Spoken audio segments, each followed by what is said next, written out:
जय श्री राधे कृष्ण दोस्तों कमेंट में राधे राधे लिखकर राधे रानी के चरणों में हाजिरी जरूर लगाए। हरे राम बनारस में गुलाब की पत्तियों को पीसकर गुलकंद बनाने का काम करता था। बनारस में उसकी गुलकंद दूर दूर तक मशहूर थी। उसके एक बेटा और एक बेटी थी। बेटी का नाम सुकन्या था। बेटी गुलकंद बनाने में अपने पिता का पूरा साथ देती थी और इस काम में अपने पिता की तरह माहिर थी। सुकन्या की स्कूल में पढ़ाई के साथ साथ नृत्य कला, गायन कला और वाद्य कला का अभ्यास कराया जाता था। सुकन्या ने वाद्य कला में बांसुरी का चुनाव किया और उसमें वह पूरी तरह निपुण हो गई थी। स्कूल में जब भी कोई धार्मिक समारोह होता तो सुकन्या बांसुरी बजाकर सबका मन मोह लेती थी। हरिराम बनारस में तो गुलकंद का व्यापार करता ही था। वह हर शहर में जाकर गुलकंद बेचा करता था। इस काम से उसकी बेटी उसके साथ आती थी क्योंकि उसका बेटा अभी छोटा था और उसका ज़्यादा रुझान पढ़ाई की तरफ था। लेकिन सुकन्या को अपने पिता का साथ देना बहुत अच्छा लगता था। ऐसे ही बाप बेटी हर शहर में जाकर गुलकंद बेचकर अच्छी कमाई कर लेते थे। एक बार वृंदावन में गुलकंद बेचने का उनको सौभाग्य प्राप्त हुआ। दोनों बाप बेटी वृंदावन में एक धर्मशाला में ठहरे। हरिराम का नियम था, जब भी वह दूसरे शहर में जाता तो सबसे पहले बनाई हुई गुलकंद को वह किसी मंदिर में भोग लगाता था। वृंदावन में आकर जब उसने गुलकंद बनाई तो उसने एक दोने में गुलकंद को रखा और अपनी बेटी के साथ राधा रमण जी के मंदिर के प्रांगण में गया। वहां जाकर गुलकंद से भरा हुआ दोना सुकन्या और उसके पिताजी ने राधा रमण जी के चरणों में रख दिया। मंदिर के पट अभी बंद थे। तभी सुकन्या जो हर रोज अपनी बांसुरी का अभ्यास जरूर करती थी, क्योंकि बांसुरी बजाए बगैर उसको चैन नहीं आता था। तो मंदिर के प्रांगण में बैठकर आज राधा रमण जी को अपनी बांसुरी वादन सुनाने लगी। बांसुरी की धुन छेड़ते ही मंदिर के प्रांगण में ऐसा माहौल बन गया कि हर कोई उसके बांसुरी की धुन को सुनकर मंत्रमुग्ध हो गया। जब मंदिर के पट खोले गए तो गोसाई जी ने हरिराम और सुकन्या के लिए लाए हुए गुलकंद के दोने को राधा रमण जी के आगे रख दिया। गोसाई जी, जो कि राधा रमण जी के हर भाव से परिचित थे, उन्होंने आज देखा कि राधा रमण जी के मुख पर आज बहुत प्रसन्नता का भाव है। उनके मुख की मुस्कान बहुत ज़्यादा तीखी हो गई थी। उनके कटाक्ष नेत्र खुशी से और फैल रहे थे। गोसाई जी ये देखकर हैरान हो गए, आज राधा रमण जी इतने प्रसन्न क्यों हैं। तभी उनका ध्यान मंदिर के प्रांगण में बैठे सुकन्या पर पड़ा, जो कि बांसुरी बजाने में मगन थी। तो गोसाई जी समझ गए कि राधा रमण जी बांसुरी की धुन सुनकर प्रसन्न हो रहे हैं। सुकन्या बांसुरी बजाने में इतनी मगन थे कि उसको पता ही नहीं चला कि कब मंदिर के पट खुल गए। लेकिन जब उसने अपनी बांसुरी धुन को विश्राम दिया और उसके नेत्र जब राधा रमण जी के साथ मिले तो राधा रमण जी के कटाक्ष नेत्र उसके हृदय को ऐसे बींध गए कि वह तो बस उनको देखते ही रह गई। तभी हरिराम ने सुकन्या को कहा, बेटा दर्शन हो गए हो तो चलें। सुकन्या राधा रमण जी को निहारती हुई वापस धर्मशाला आ गई। अब तो हर रोज सुकन्या और उसके पिता गुलकंद बनाकर मंदिर लेकर जाते और सुकन्या बांसुरी की धुन छेड़ती और राधा रमण जी और सभी लोग उसकी बांसुरी की मधुर धुन सुनकर मंत्रमुग्ध हो जाते। ऐसा कितनी दिन चलता रहा।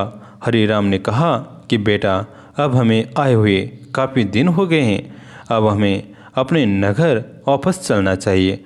लेकिन न जाने राधा रमण जी की कैसी इच्छा थी कि जब भी वो जाने का प्रोग्राम बनाते तो हर बार उनका जाना ना होता, वो फिर वहीं रह जाते।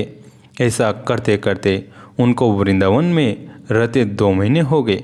सुकन्या का तो यहाँ से जाने का मन ही नहीं कर रहा था।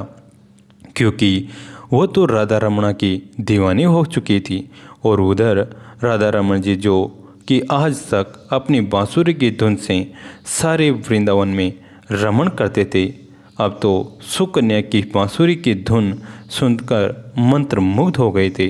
कई बार ऐसा होता था कि रमणा रात को विश्राम के लिए भी देरी कर देते थे, क्योंकि उनको बांसुरी की धुन बहुत प्रिय लगती थी। जब इन को सुनाने के लिए मंदिर के पट बंद करने के लिए गोसाई जी जाते तो किसी न किसी बहाने राधा रमण जी मंदिर का पट बंद ही नहीं करने देते। ऐसा कई बार गोसाई जी ने देखा था। वो समझ चुके थे कि सुकन्या की बांसुरी की धुन राधा रमण को पसंद आ चुके हैं। अब यहाँ से सुकन्या और हरिराम का जाने का समय आ गया। बड़े ही भारी मन से सुकन्या और हरिराम राधा रमण जी को छोड़कर अपने नगर बनारस चल पड़े। जब सुकन्या राधा रमण जी के मंदिर से निकली, उसके कदम आगे बढ़ नहीं रहे थे। उसको ऐसे लग रहा था कि उसके पाँव में किसी ने बहुत भारी वजन के पत्थर रख दिए हो, और वजन के कारण उसे चला नहीं जाया जा रहा था। अब सुकन्या अपने घर बनारस आ चुकी थी, लेकिन उसका मन तो उस मोहिनी सूरत वाले वृंदावन के कटाक्ष नेत्रों वाले गहरी मुस्कान वाले राधा रमण ने हर लिया था। अब तो सुकन्या का अपने घर बिल्कुल मन नहीं लगता था। उसका मन करता था कि वह भागकर मंदिर के प्रांगण में चली जाए। ऐसे ही कितने दिन चलता रहा। एक दिन सुकन्या अपने माताजी के साथ रसोई घर में खड़ी थी, तभी अचानक से उसको जोरदार चक्कर आया और वह बेहोश होकर गिर गई।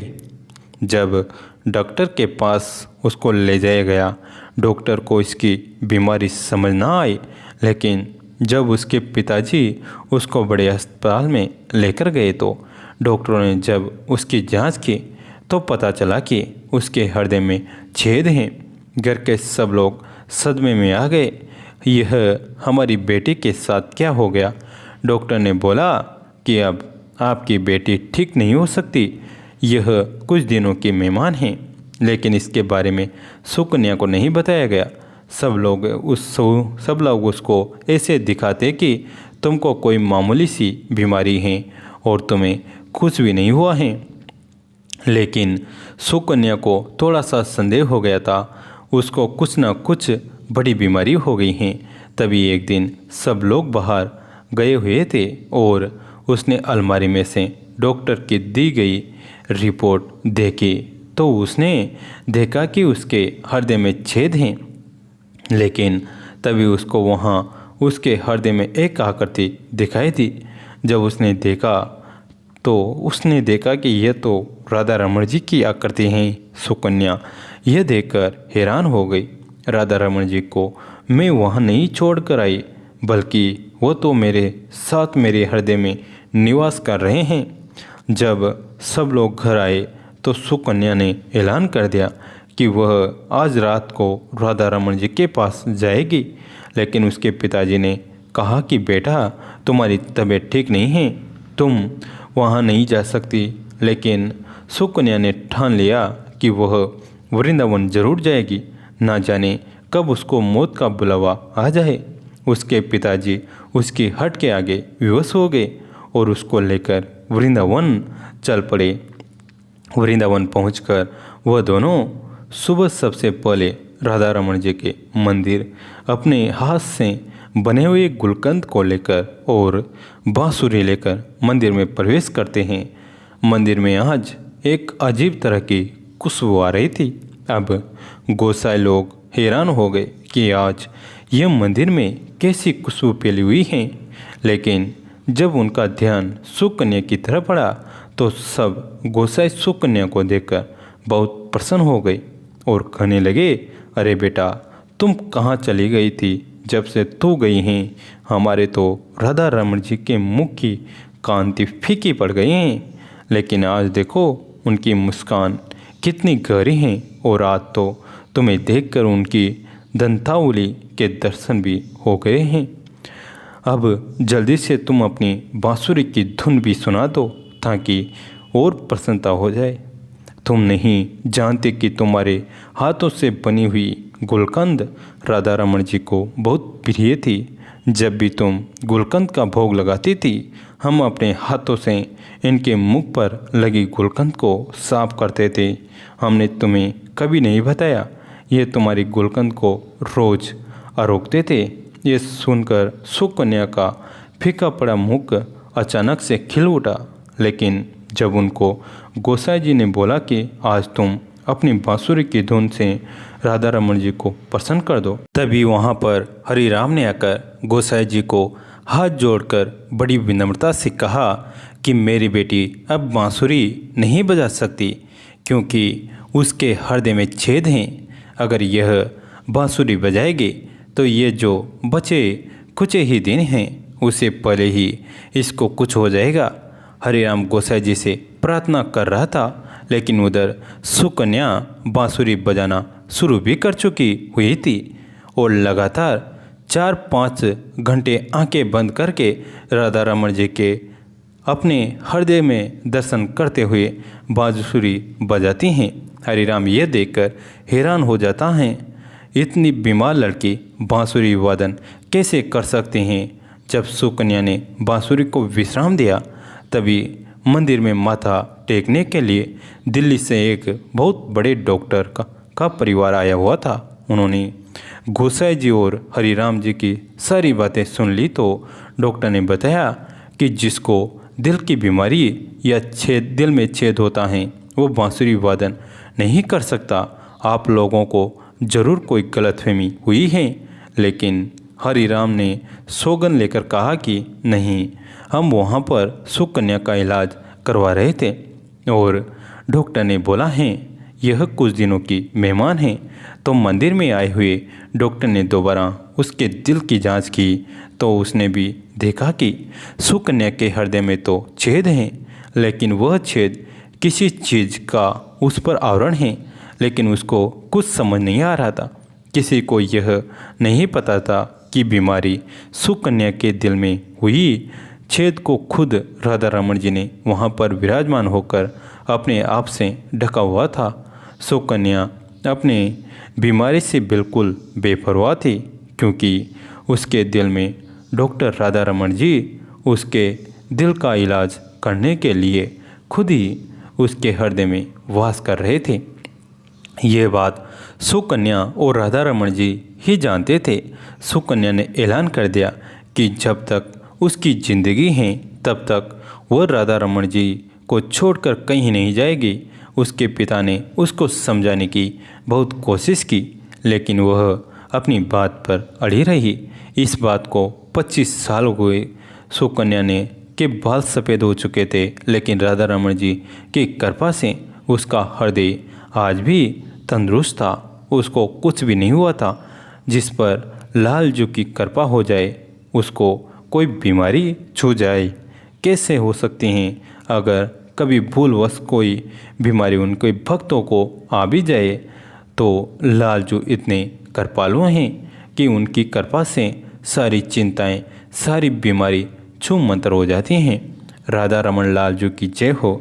दोस्तों, कैसी लगी ये कथा कमेंट करके ज़रूर बताएं। वीडियो को लाइक करें, चैनल को सब्सक्राइब करें, घंटी के बटन को दबाकर ऑल पर क्लिक करें। दोस्तों, इस कहानी को अपने दोस्तों के साथ, फैमिली के साथ शेयर जरूर करें। कहानी अंत तक सुनने के लिए आप सभी का तहे दिल से धन्यवाद।